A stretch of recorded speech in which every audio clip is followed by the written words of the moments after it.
নমস্কার, চলে এলাম একটা নতুন ভিডিও নিয়ে। তা গত সোমবার আমরা দেখেছি মার্কেটে কিন্তু একটা ড্রাস্টিক্যালি ফল করেছে মার্কেট, এবং এই ফলের জন্য কিন্তু প্রচুর লোক কিন্তু প্যানিক করেছে এবং প্রচুর লোক খুব টেনশন করেছে, ভয় করেছে। আমার কাছে রাত্রি 11টা-12টা অবধি মেসেজ এসছে যে স্যার কী করবো, মার্কেট তো এত পড়ে গেল, আবার আগামীকাল থেকে তো আরও পড়বে। হ্যাঁ, বিভিন্ন ধরনের প্যানিকজনিত খবর আমার কাছে এসছে, তারা হোয়াটসঅ্যাপ করেছে, এবং তখন আমি বুঝতে পেরেছি যে সত্যি মানুষ খুব ভয় পেয়ে গেছে, এবং তখন আমি সিদ্ধান্ত নিই যে আমি একটা ভিডিও করব। কিন্তু আমি আই এম সরি যে আমার ভিডিওটা করতে একটা দিন দেরি হয়ে গেল, কারণ আমার একটু ব্যক্তিগত কাজকর্ম পড়ে গেছিলো মাঝে, সেই জন্য আমি ভিডিওটা করতে পারিনি। তাই আজকে আপনাদের কাছে ভিডিওটা নিয়ে এসেছি, এবং আশা করি আপনাদের এতে খুব একটা অসুবিধা হবে না। তা সোমবার দেখুন যে মার্কেটটা পড়েছিল, এটা কিন্তু প্রতিটা সেক্টর পড়েছে, কোনো সেক্টর ছিল না যে বাদ পড়েছে, এবং প্রতিটা সেক্টরের একটা দুটো তিনটে শেয়ার বাদ দিলে প্রতিটা শেয়ার পড়েছে, এবং বেশ ভালো মতো হারে পড়েছে। এবং একটা সময় তো মার্কেট এমনভাবে পড়তে আরম্ভ করলো যেন মনে হচ্ছে যে আর কতটা পড়বে মার্কেট বোঝা খুব মুশকিল হয়ে যাচ্ছিল। এখন কথা হচ্ছে আমাদের এখানে দেখতে হবে যে মার্কেটটা পড়লো কেন, এই কারণগুলো আমাদেরকে খুঁজে বার করতে হবে, প্রথম কথা। আর দ্বিতীয় কথা হচ্ছে, দেখুন এই ধরনের মার্কেটে ফল কিন্তু আগেও হয়েছে, অনেকবার হয়েছে, অসংখ্যবার হয়েছে। সুতরাং এই ধরনের মার্কেট ফলে কখনো প্যানিক করবেন না, টেনশন করবেন না। মার্কেটে যেমন গ্রোথ হয়, মার্কেটে যেমন পরপর 2 দিন 3 দিন 4 দিন যখন ওঠে, তখন কিন্তু আমরা কেউ কিচ্ছু বলি না, আমরা খুব আনন্দে থাকি। কিন্তু মার্কেট যদি পরপর 1 দিন 2 দিন 3 দিন পড়ে যায়, তাহলে কিন্তু আমাদের প্যানিক আরম্ভ হয়ে যায়। একটা জিনিস জেনে রাখবেন, মার্কেট যেমন লাগাতার উঠতে পারে, মার্কেট থেকে কিন্তু কয়েকটা দিন ধরে পড়তেও পারে। সুতরাং আমরা দেখব যখন মার্কেটটা পড়বে তার কারণ বিশ্লেষণ করব, তার কারণ খুঁজে বার করব, এবং তার থেকে সমাধানের রাস্তা বার করব। আসুন আমরা সেগুলি আজকে ভিডিওতে বার করার চেষ্টা করেছি, এবং আজকের এই ভিডিওর শেষে আমরা যাকে শেয়ার মার্কেটের মহান ব্যক্তি বা আমাদের গুরু বলে জানি সারা পৃথিবী, শুধু আমাদের ভারতবর্ষের নয় সারা পৃথিবীর, সে ওয়ারেন বাফেট, ওনার কয়েকটা উক্তি নিয়ে আমি আজকের বলবো, কারণ ওনার কয়েকটা উক্তি আজকে কিন্তু আলোচনা করা আমার মনে হয় এই মুহূর্তে আমাদের খুব দরকার। দেখুন, আমরা যারা মার্কেটে কাজ করি, আমরা যদি লাগাতার প্রফিট করতে চাই, আমরা যদি মনে করি এটা আমাদের একটা কেরিয়ার বা এখান থেকে আমরা লাগাতার প্রফিট ইনকাম করব, তাহলে কিন্তু আমাদের অবশ্যই কিছু তত্ত্বগত দিক দেখতে হবে, কিছু থিওরিটিক্যাল নলেজ আমাদের নিতে হবে। নলেজ ছাড়া, থিওরিটিক্যাল জিনিস ছাড়া আপনি কিন্তু মার্কেটে প্রফিট করতে পারবেন না। সেই জন্য আমরা লাস্টে ওয়ারেন বাফেটের একটা উক্তি নিয়ে আমরা আলোচনা করব। তা আজকে এই ভিডিওটা খুব ইন্টারেস্টিং হতে চলেছে, এবং আশা করি আপনাদের এটা ভালো লাগবে, এবং এইটা থেকে আপনারা বেশ কিছু জিনিস জানতেও পারবেন। তাহলে আসুন আমরা আস্তে আস্তে ভিডিওর দিকে এগিয়ে যাই। তো মার্কেটটা যে সেদিন যেভাবে পড়েছে, এটা কিন্তু কোনো একটা কারণের জন্য কিন্তু পড়েনি, যতটুকু আমার কাছে খবর আছে। প্রথম কথা তো একটা আছেই যে HMPC ভাইরাস। ওই যে মার্কেটটা পড়ে গেছিলো সোমবার দিন, আপনি যদি ইউটিউবের ভিডিও খোঁজেন আপনি প্রচুর ভিডিও পাবেন, ম্যাক্সিমাম ভিডিওতে কিন্তু সবাই HMPC ভাইরাসে কিন্তু তারা ডিসকাশন করেছে।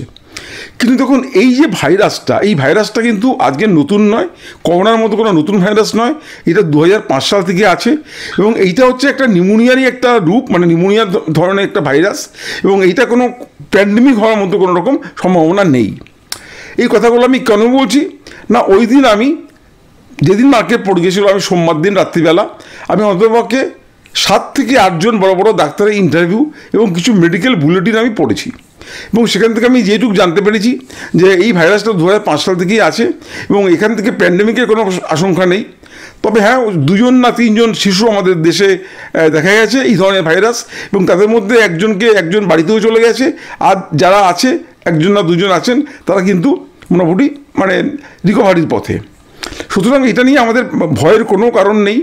আর তবে হ্যাঁ, যদি এটা আরও বেশি করে ছড়িয়ে যায়, ডাক্তাররা বলেছেন যে আমরা যেগুলো করোনার সময় যে বিধিগুলো মেনেছিলাম, অর্থাৎ মাস্ক পরা বা কিছুটা স্যানিটাইজার ইউজ করা, এগুলো আমাদের করতে হবে যদি এটা আরও বেশি ছড়িয়ে পড়ে। আর আরেকটা কথা জেনে রাখবেন যে স্টক মার্কেটের জন্য আমি যেটা বলছি, যে কখনো একই কারণের জন্য মার্কেট কিন্তু দুবার ফল করে না। অর্থাৎ প্যান্ডেমিকের জন্য মার্কেট যে ফল করে গেছে, আবার একটা প্যান্ডেমিকের যে মার্কেট করোনার মতো ফল করবে, এই সম্ভাবনা খুবই কম। এবং একসাথেও যদি দুটো আসে, যেমন ধরুন আমরা দেখেছি যে করোনার সময় যখন করোনা প্রথম এলো, তখন মার্কেটটা যে হারে প্রথমবার পড়েছিল, তারপরে কিন্তু মার্কেট আর তার থেকে পড়েনি। অর্থাৎ যখন সেকেন্ড ফেজ এলো করোনার, তখন কিন্তু মার্কেট সেরকমভাবে রিয়েক্ট করেনি। সুতরাং এবং মার্কেট এখান থেকে কিন্তু মার্কেট লাগাতার উঠে গেছে। সুতরাং এইখানে আমাদের কিন্তু ঘাবড়াবার কোনো কারণ নেই। কিন্তু বাকি যে দুটি কারণ আরও আছে, যে জন্যে মার্কেটটা পড়ার আরও কিছু কারণ বলে আমরা মনে করছি, সেগুলো কিন্তু একটা লাগাতার প্রবলেম, এবং সেই প্রবলেমগুলো সলভ হতে কিন্তু আমাদের এখনও আগামী বেশ কয়েক মাস আমাদের ওয়েট করতে হবে। সেটা কী প্রবলেম? রিজার্ভ ব্যাঙ্ক কিন্তু ঠিক সেই দিনই একটা ডাটা ফোরকাস্ট করেছে, যে ডেটাটা হচ্ছে আমাদের জিডিপি ডেটা। তারা বলেছে যে 6.4% তারা জিডিপি গ্রোথ তারা এক্সপেক্ট করছে। দেখুন 2024 সালে যে মার্কেটটা গ্রোথ হয়েছিল তার পিছনে ছিল 8.2 জিডিপি গ্রোথ। তারা 8.2 থেকে শার্প ফল হয়ে গেছে 6.4-এ, এবং বলছে এটা 4 ইয়ার্স লো, অর্থাৎ গত 4 বছর কিন্তু এরকম লো হয়নি, এটা 4 বছরের লো। এবং তার থেকেও যেটা ইম্পর্টেন্ট পয়েন্ট, যেটা আমি আগেরবারও আলোচনা করেছি, যে যদি আগামী কোয়ার্টারগুলোতে যদি রেজাল্ট ভালো হয় কোম্পানিগুলোর, তাহলে কিন্তু আমাদের সামনে একটা গ্রোথ আসবে। কিন্তু সেদিক থেকেও আমরা খুব নিরাশ হয়েছি, এবং দেখা যাচ্ছে কিছু মেজর কোম্পানিজ বলছে যে তাদের কিন্তু এই কোয়ার্টারও কিন্তু তাদের রেজাল্ট আশানুরূপ হবে না। তাহলে এই যে কোম্পানিগুলোর রেজাল্ট খারাপ এবং জিডিপি গ্রোথ খারাপ, যেটা একটা কান্ট্রির ইকোনমিক গ্রোথের সবচেয়ে বড় ক্রাইটেরিয়া, সেখানে পর্যন্ত মার্কেট কীভাবে বাড়ে? মার্কেট কখনোই বাড়তে পারে না। তার সাথে আছে কি? ইনফ্লেশনের ধাক্কা। ইনফ্লেশনের রেটটা আমাদের দিন দিন বেড়ে যাচ্ছে। সুতরাং এই সমস্তগুলো যদি প্রবলেম সলভ না হয়, তাহলে কিন্তু মার্কেট বাড়বে না, এবং মার্কেট কিন্তু আমাদের এরকম আগামী দিনে ভোলাটাইলি থাকবে। আচ্ছা, ভিডিওতে এগোনোর আগে একটা কথা বলে রাখি, যে আপনারা যারা আমার চ্যানেলটা দেখছেন বা ভিডিওটা দেখছেন, তাদের যদি এটা ভালো লাগে, অবশ্যই আপনারা এটাকে একটু সাবস্ক্রাইব করবেন, কারণ সাবস্ক্রাইব করলে আমার চ্যানেলটারও কিছুটা ঊর্ধ্বগতি হয় এবং আমার ভিডিও করার মোটিভেশনও বেড়ে যায়। আর অবশ্যই একটা লাইক দেবেন, এবং যদি আপনারা উপকৃত হন তাহলে আপনাদের ফ্রেন্ডস বা তাদের পরিচিত লোক আছেন তাদেরকে এটা শেয়ার করবেন। আর নিচে আমার হোয়াটসঅ্যাপ নাম্বার দেওয়া থাকবে। আপনাদের যদি কোনো রকম সমস্যা থাকে আপনাদের পোর্টফোলিও নিয়ে, বা আপনাদের যদি কোনো রকম বক্তব্য থাকে, আপনারা হোয়াটসঅ্যাপ করবেন। আমি হোয়াটসঅ্যাপ প্রত্যেকটা পড়ি এবং উত্তর দিই। সামান্য দেরি হলো, আমি কিন্তু প্রত্যেকটা উত্তর দিয়ে থাকি। এবং ভিডিওটা থেকে আপনাদের কেমন লাগলো প্লিজ কমেন্ট করবেন, কারণ কমেন্টগুলো আমার পড়তে ভালো লাগে, এবং আমি প্রত্যেকটা কমেন্ট পড়ি এবং আমি উত্তর দিই। তাহলে আমাদের এবার প্রশ্ন হচ্ছে যে আগামী দিনে আমরা কি করব, আগামী দিনে কি হবে? এটা সবচেয়ে বড় প্রশ্ন। দেখুন, প্রথমে একটা কথা বলে রাখি, আজকে ধরুন মার্কেটে যে সমস্ত ইনভেস্টররা এসছে, তাদের মধ্যে একটা মেজর পার্ট কিন্তু আছেন যারা মার্কেটে ঊর্ধ্বগতি দেখে এসছেন। অর্থাৎ একটা হয় কি, মানুষ কি করে, যেই সব জায়গায় শুনছে যে মিউচুয়াল ফান্ড ইনভেস্টগুলো প্রচুর বেড়ে যাচ্ছে, শেয়ার মার্কেটে ইনভেস্টগুলো প্রচুর বেড়ে যাচ্ছে, হ্যাঁ, প্রতিনিয়ত বাড়ছে, তখন করে কি অনেক মানুষ এসে এই শেয়ার মার্কেটে জড়ো হয়। এবং তারা যখনই জড়ো হচ্ছে, তখনই আপনাকে বুঝতে হবে যে এখান থেকেই কিন্তু মার্কেটের ফলটা আরম্ভ হবে। কারণটা কি? তারা আসছে কখন? সব খবর শুনে। অর্থাৎ মার্কেট যখন থেকে বাড়তে আরম্ভ করে ইনিশিয়াল স্টেজে, তখন কিন্তু বাইরের যে ইনভেস্টার, নতুন যে ইনভেস্টার আছে, তারা কিন্তু আসে না। তারা আসে মার্কেট অনেকটা উঠে যাওয়ার পর। অর্থাৎ আরও বেশি করে মার্কেট ইনভেস্টাররা যখন ইনভেস্ট করতে আসে, তখন দেখা যায় সেই মার্কেটটা থেকে কিন্তু আমাদের প্রফিট বুক করার সময়, অর্থাৎ যখন মানুষ প্রফিট বুক করবে, তখন বেশি করে ইনভেস্টাররা আসে এবং মার্কেটটাকে আরও বেশি করে তুলে দেয়। এবং তুলে দেওয়ার পরে যারা প্রফিট বুক করবে, তাদের সুবিধা হয়, তারা প্রফিট বুক করে চলে আসে এবং মার্কেট সেখান থেকে কিন্তু পড়তে আরম্ভ করে। এবং যারা নতুন ইনভেস্টাররা আসে, তারাও তখন ভয় গিয়ে প্যানিকে তারাও তখন সেল করতে আরম্ভ করে, এবং তখনই কিন্তু মার্কেটটা হেভিলি একটা ফল হয়। এটা মার্কেটের আজকের নেচার নয়, এটা বরাবরের নেচার, এবং এইভাবেই কিন্তু মার্কেটটা ফল হয়। এইবারে প্রশ্ন হচ্ছে আমাদের মার্কেটটা বাড়বে কী করে?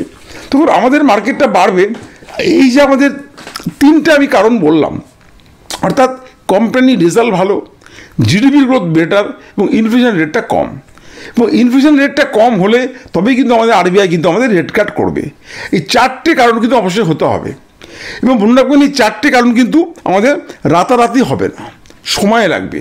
অন্ততপক্ষে 8 থেকে 10 মাস থেকে 12 মাস, একটা বছর সময় লাগবে। যার জন্য আমি এর আগে ভিডিওতে বলেছিলাম যে 2025 সালে মার্কেট আগের যে হাই ছিল, অর্থাৎ 26,200-300 একটা লেভেল হবে, সেই লেভেলটা কিন্তু ভাঙা খুব মুশকিল হবে। তবে হ্যাঁ, মার্কেট অনেকবারই ওপর নিচ করবে, এবং এখানে আমাদের সুইং ট্রেডিং যারা করি বা আমরা যারা একটু ট্রেডিংটা বুঝি, তারা কিন্তু আমরা এখান থেকে আমরা একটা ভালো পয়সা আয় করতে পারবো।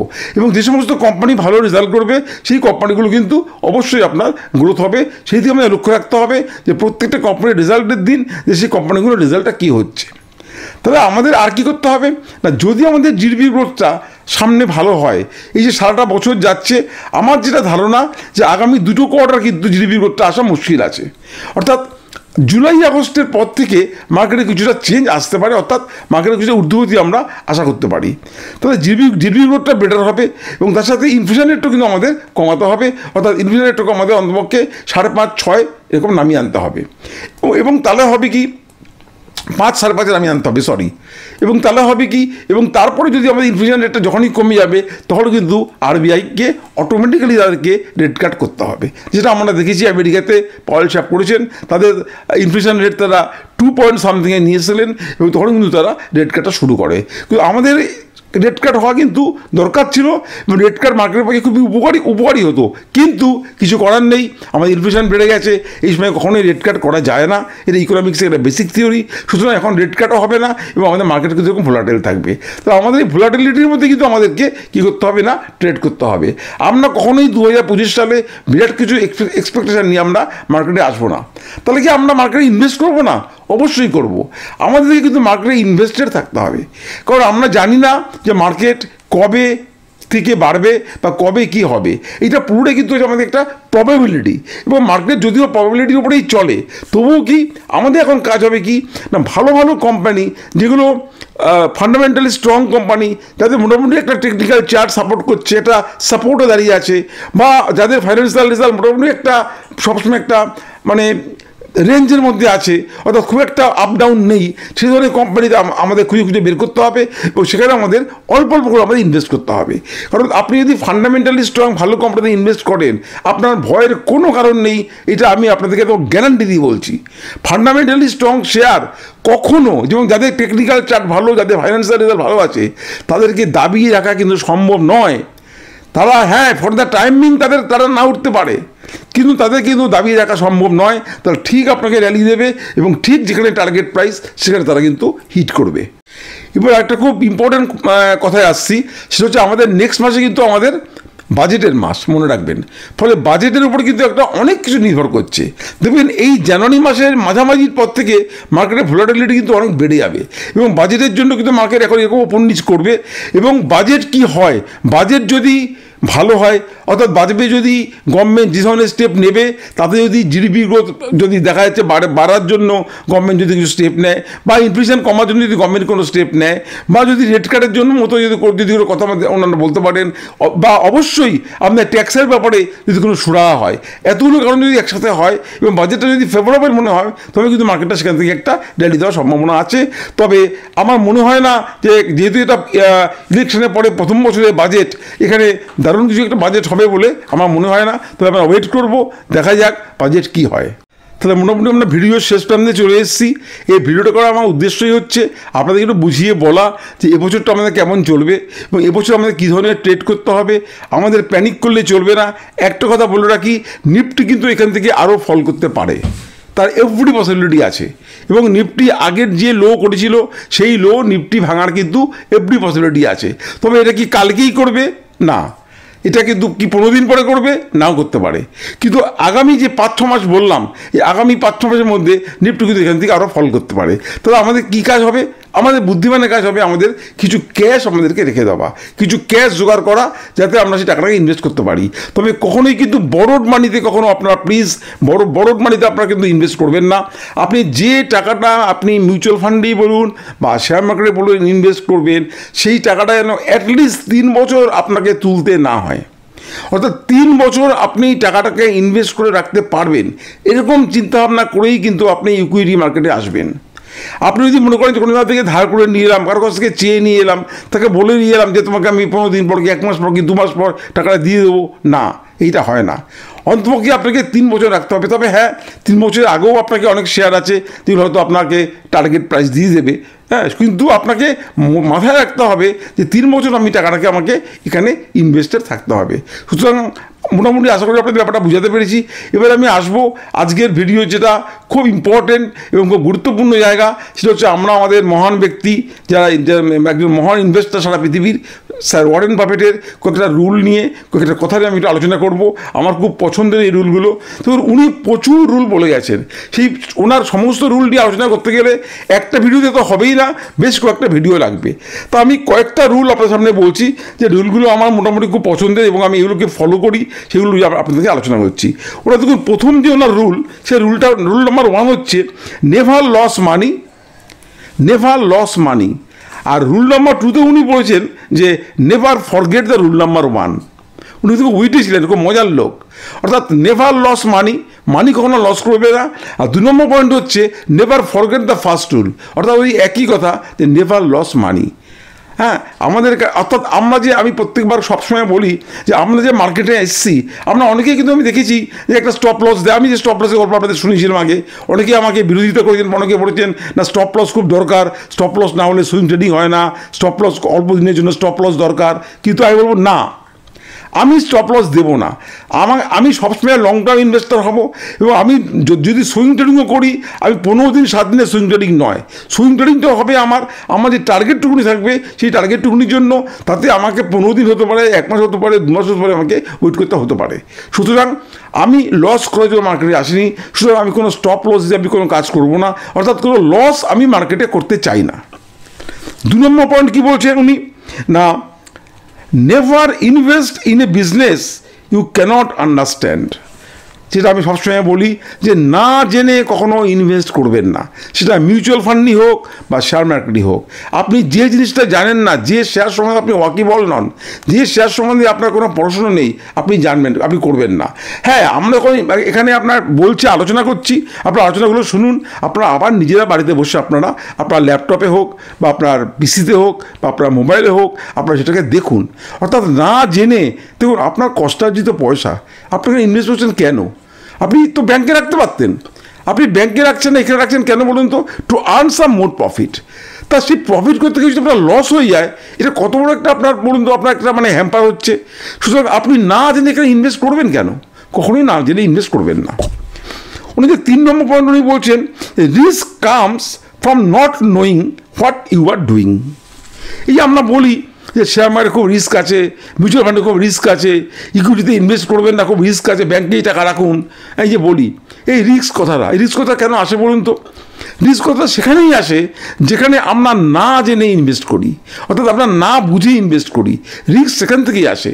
অর্থাৎ আপনি যদি কিছু না জেনে ইনভেস্ট করেন, সেখানে তো আপনার রিস্ক থাকবেই, আপনি জানেন না।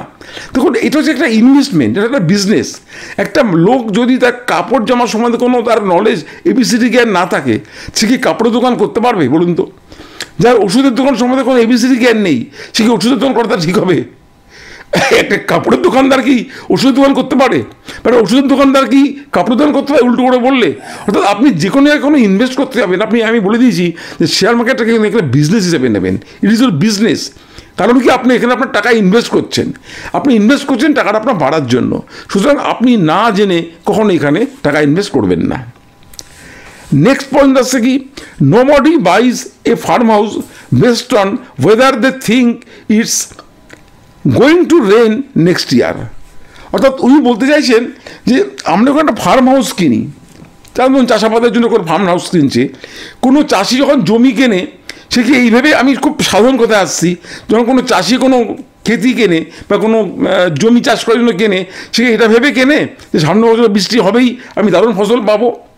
সে কেনে যে জমিটার ফলন কতটা হয়, এই জমিটা উর্বর কিনা, এখানে চাষাবাদ করাটা আমার কাছে সেফ কিনা, বা এখানে জমিটা ঠিকঠাক আছে কিনা, এটা ভেবে কেনে।